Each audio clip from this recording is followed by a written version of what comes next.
이번 시간에는 본 강좌의 마지막 시간으로서 작업한 내용을 최종적으로 미디어 파일로 만들어주는 방법에 대해서 알아보도록 하겠습니다. 물론 파일을 만들어주는 방법은 첫 번째 시간에서도 간단하게 살펴봤는데요. 이번 시간에는 보다 세부적인 설정법에 대해서 살펴보도록 하겠습니다. 현재 열려있는 프로젝트는 네스트 작업을 했을 때의 프로젝트이고요. 만약 지금의 작업이 최종 결과물을 만들기 위한 그러한 작업일 경우라면 지금의 이 내용을 파일로 만들어줘야 되겠죠. 만들어질 파일은 동영상 파일이 있고요. 이미지 파일, 그리고 오디오 파일 등이 있을 것입니다.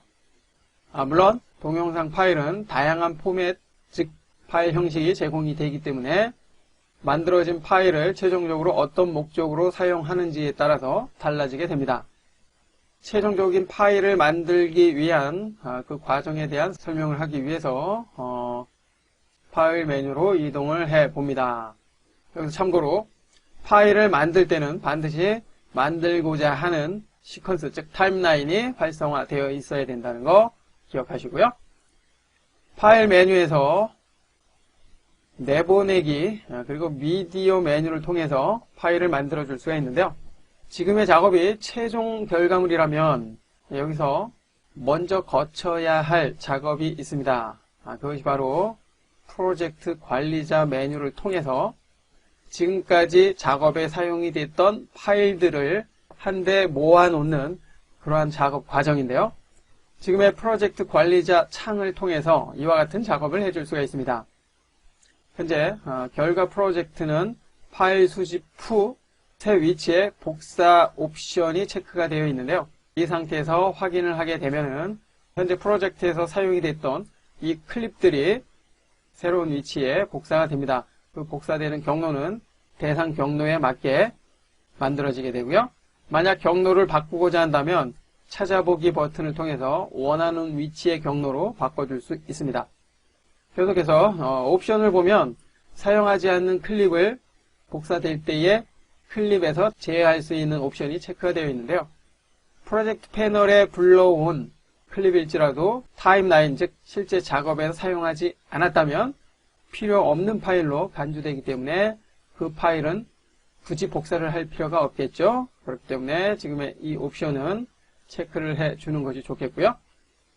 그리고 오디오 맞추기 파일 포함 옵션을 체크를 하게 되면은 오디오 맞추기 파일 또한 복사가 됩니다.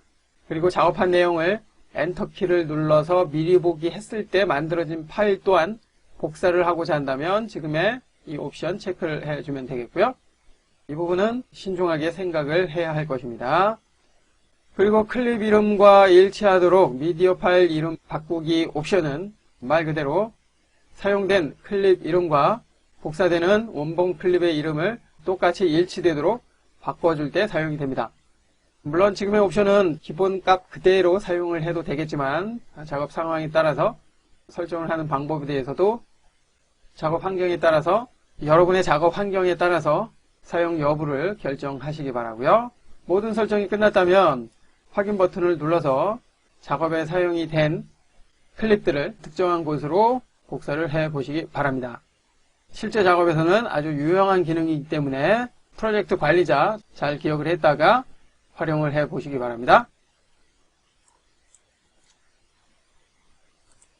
이제 최종적으로 파일을 만들어주기 위해서 다시 한번 내보내기 메뉴로 갑니다. 미디어 메뉴를 사용을 해야 되는데요. 그 밖에 아래쪽에 있는 여러 개의 내보내기 기능들이 있습니다. 살펴보진 않았지만 모션 템플릿을 내보내는 기능, 캡션, 그리고 작업한 내용을 비디오 테이프로 녹화를 하기 위한 기능, 프리미어에서 작업했던 이 내용을 파이널 컷이나 베가스와 같은 다른 편집 프로그램에서 불러와서 사용할 수 있는 그러한 데이터 파일 형태를 만들어줄 수 있고요. 아래쪽으로 내려와 보면 아비드에서 편집할 수 있는 파일, 그리고 파이널 컷에서 편집할 수 있는 XML 파일 등을 만들어줄 수 있습니다. 이 부분은 동영상 편집을 처음 하신 분들에게는 특별히 을 필요가 없는 그러한 내보내기 방식이고요. 만약 나중에 보다 전문적인 영상 편집을 하고자 한다면 지금의 이 기능들 잘 살펴보시기 바랍니다. 이제 파일을 렌더링, 즉 출력하기 위해서 미디어 메뉴를 선택을 합니다. 그러면 이렇게 내보내기 설정창이 나타났고요. 아래쪽에 보면 구간을 설정하는 기능이 있는데요. 가령 이렇게 구간을 지정을 해 놓는다면 작업한 내용과는 상관없이 여기서 설정된 그 구간만이 파일로 만들어줍니다. 참고하시고요. 다시 원래대로 되돌려 줍니다. 그리고 소스로 가보면 화면을 잘라줄 수 있는 기능이 있습니다. 출력 비디오 자르기를 활성화시켜주게 되면 이와 같이 바뀌는데요. 여기에서 원하는 화면만 지정을 해서 파일로 만들어줄 수 있습니다. 다시 원래대로 되돌려 주고요. 오른쪽에는 만들어질 파일에 대한 세부 설정을 해줄 수 있는 그런 옵션이 있는데요. 조금 확대를 해놓고 먼저 맨 위에 시퀀스 설정 일치, 현재 사용이 되는 시퀀스 규격과 동일한 규격으로 파일을 만들고자 한다면 시퀀스 설정 일치를 체크를 해주면 됩니다. 아래쪽의 형식은 파일 형식이죠. 오디오 파일을 만들어주는 AAC부터 애플 전용 파일 형식인 프로레스, 그리고 일반적인 비디오 포맷인 AVI, 아래쪽에는 압축을 하지 않는 AV 방식을 만들어줄 수 있는 그러한 형식이고요. 그리고 이미지 파일을 만들어주는 BMP 파일, GIF도 역시 이미지 파일로 만들어주고요. 그리고 현재 기본적으로 선택이 되어 있는 H.264는 최근에 가장 많이 사용을 하는 엠팩4 파일을 만들기 위해서 사용이 됩니다. 만약 프리미어를 통해서 유튜브 영상을 만들어주고자 한다면 역시 H.264 엠팩4 파일 만들어줘야 되기 때문에 지금의 이 파일 형식 가장 중요하다고 볼 수 있습니다. 그리고 아래쪽에 JPG 형태의 이미지 파일 만들어줄 수 있고요. 오디오 파일을 만들어주는 MP3, 그리고 엠팩2는 예전에 많이 사용이 됐던 그러한 방식이죠. 그리고 아래쪽으로 쭉 내려오면 PNG 이미지 파일과 퀵타임 동영상 파일, 그리고 타가와 티프 이미지 파일을 만들어줄 수 있습니다. 그리고 예전에 인터넷 스트리밍을 위해서 많이 사용을 했던 윈도우 미디어가 있고요. 그 밖에 애니메이션과 웨이브 형태의 오디오 파일을 만들어주는 파일 형식을 사용할 수 있습니다. 각각의 형식은 설정하는 방법에 약간씩 차이가 있지만 기본적으로는 같은 방식이기 때문에 이번 시간에는 H264에 대해서 살펴보도록 하겠습니다. 아래쪽에 사전 설정을 보면 여러분이 새롭게 설정한 그 규격을 등록할 수 있게 해주는데요. 현재는 H264에 대한 세부 규격이 목록화되어 있는 상태이고요. 여기에서 원하는 규격, 즉 목록이 있다면 선택을 해서 파일로 만들어주면 됩니다. 아래쪽에 보면은 비메오와 유튜브에 적합한 그러한 규격이 있다는 것을 알 수가 있고요. 참고로 최근에 가장 많이 사용이 되는 규격은 1920에 1080 규격이 되겠죠. 이 규격 또한 잘 참고를 해 주시기 바랍니다. 계속해서 출력 이름은 만들어질 파일 이름을 입력할 수 있는데요. 선택을 해서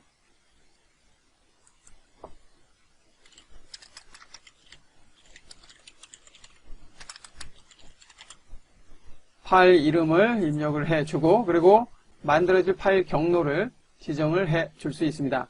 설정이 끝났다면 저장, 그럼 바뀐 것을 알 수가 있고요. 아래쪽에 비디오 내보내기와 오디오 내보내기는 현재 모두 체크가 되어 있는데요. 둘 다 체크가 되어 있기 때문에 오디오와 비디오가 모두 파일로 만들어지고요. 만약 오디오는 필요 없다면 오디오를 해제를 합니다. 그러면 오디오 없는 비디오 파일만 만들어집니다. 아래쪽에는 설정된 세부 속성을 한눈에 확인할 수가 있습니다. 계속해서 아래쪽으로 내려와 봅니다. 맨 먼저 효과, 최종적으로 만들어지는 영상 클립에 효과를 적용을 하고자 한다면 적용하고자 하는 효과를 체크를 해주면 되는데요. 일반적으로는 출력할 때의 효과를 사용하기보다는 실제 작업을 할 때 효과를 사용하는 것을 선호하기 때문에 여기에서 특별히 효과에 대한 설정을 할 일은 많지 않을 것 같습니다. 계속해서 비디오, 위쪽에서 설정된 비디오 형식에 대한 설정을 해 줄 수가 있는데요. 현재 기본 비디오 설정에서는 가로, 세로, 비율을 설정을 해 줄 수가 있습니다. 만약 새로운 규격으로 설정을 하고자 한다면 체크 해제를 한 후에 원하는 규격으로 설정을 해 줄 수가 있고요. 그리고 초당 사용이 되는 프레임 개수 역시 해제를 하게 되면 원하는 개수 사용을 해 줄 수가 있습니다. 그리고 필드 순서와 종횡비에 대한 설정을 해 줄 수가 있는데요. 여기서 종횡비는 화면을 이루는 가장 작은 단위인 픽셀의 비율을 설정을 해 주는 것이죠. 일반적으로는 정사각형 비율을 사용을 하게 되겠고요. 그리고 최대 심도로 렌더링 옵션이 있는데요. 최고 품질의 심도로 렌더링을 하고자 한다면 지금의 이 옵션 체크를 해주면 됩니다. 가장 좋은 품질의 결과물이 만들어지지만 그만큼 렌더링 속도도 오래 걸린다는 거 참고하시고요. 그리고 인코딩 설정은 렌더링 할 때에 사용이 되는 장치에 대한 설정입니다. 그래픽카드의 성능이 좋다면 하드웨어, 그렇지 않다면 소프트웨어 전용을 사용을 할 수가 있겠고요. 그리고 맨 아래쪽으로 내려와 보면 비트 전송률에 대한 설정을 해줄 수가 있습니다. 렌더링 할 때, 즉 파일을 만들 때 몇 번의 과정을 거쳐서 파일을 만들 것인지에 대한 설정인데요. 투패스를 사용하면 2번 반복을 해서 인식을 하기 때문에 그만큼 좋은 품질을 만들어 주는데 반면 시간이 더 오래 걸린다는 거. 그리고 비트레이트 전송에 대한 방식은 CBR과 VBR이 있는데요. CBR은 상황과 상관없이 데이터 전송을 일정하게 전달을 해주는 그런 방식이고요. VBR은 상황에 따라서 데이터 전송을 가변적으로 해주는 그런 방식입니다. 이 부분에 대해서는 네이버나 다음을 통해서 자세히 알아보시기 바라고요. 그리고 목표 비트 전송률은 초당 전송이 되는 데이터 전송률을 설정을 해줄 수가 있습니다. 전송률 값이 높아질수록 그만큼 품질이 좋아진다는 거, 반면 파일의 크기가 커진다는 거 참고를 해 주시기 바랍니다. 비디오에 대한 설정이 끝났고요. 이번에는 오디오. 오디오의 설정은 뭐 특별한 게 없습니다. 오디오 형식 일반적으로는 AAC 많이 사용하니까 그대로 사용하면 되겠고요. 아래쪽에 오디오 코덱에 대한 설정이 있고요. 그 다음에 샘플 속도. 샘플 속도 역시 수치가 높을수록 고품질의 오디오를 만들어 줄 수 있습니다. 그렇지만 일반적인 영상일 경우에는 특별히 높은 그런 샘플 속도를 사용할 필요는 없을 테고요. 그리고 채널은 스테레오로 할 것인지 모노 아니면 5.1 서라운드 채널을 사용할 것인지에 대한 설정. 참고로 5.1 채널을 사용하고자 한다면 오디오 또한 5.1에 맞는 5.1 채널에 맞는 오디오가 준비가 되어 있어야 합니다. 그리고 오디오 품질에 대한 설정 해줄 수 있고요. 그리고 아래쪽에 오디오에 대한 데이터 전송률을 설정을 해줄 수가 있습니다. 현재 320으로 되어 있는데요. H264에서 가장 높은 전송률이군요. 만약 출력하고자 하는 작업물에 고음질이 필요한 음악 파일을 사용하지 않았다면 이렇게 높은 전송률까지는 필요가 없겠고요. 128이나 96 정도만 사용해도 충분하지 않을까 싶습니다. 자, 이 부분 여러분들이 잘 파악을 해서 설정을 해 주시기 바랍니다. 오디오에 대한 설정까지 해봤는데요. 그 밖에 멀티플렉서와 캡션 그리고 제작은 일반적인 렌더링 과정에서는 특별히 사용할 일이 없기 때문에 이 부분은 그냥 넘어가도록 하겠습니다. 이제 모든 설정이 끝났다면 아래쪽에 대기열로 이동을 할 것인지 아니면 직접 내보내기를 할 것인지 선택을 해줄 수가 있는데요. 대기열을 사용하게 되면 설정된 이 규격을 대기열 목록으로 계속 쌓아 놓을 수가 있습니다. 이렇게 여러 개 쌓아진 규격들은 일률적으로 한 번에 렌더링을 통해서 파일로 만들어 줄 수 있기 때문에 이와 같은 여러 개의 결과물을 한 번에 얻고자 한다면 지금의 설정을 대기열 목록으로 등록을 해 놓으시고요.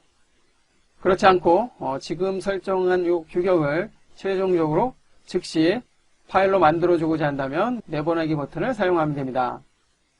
자, 여기에서는 내보내기 버튼을 통해서 파일을 만들어 보죠.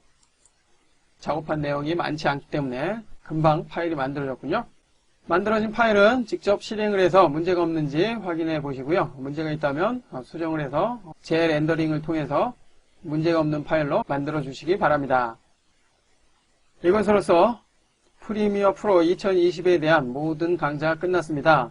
살펴본 것처럼 본 강좌는 프리미어를 처음 사용하시는 분들에게 적합한 그러한 수준으로 제작이 됐기 때문에 프리미어를 처음 접한 분들도 어렵지 않게 접근을 했을 거라고 생각을 하고요.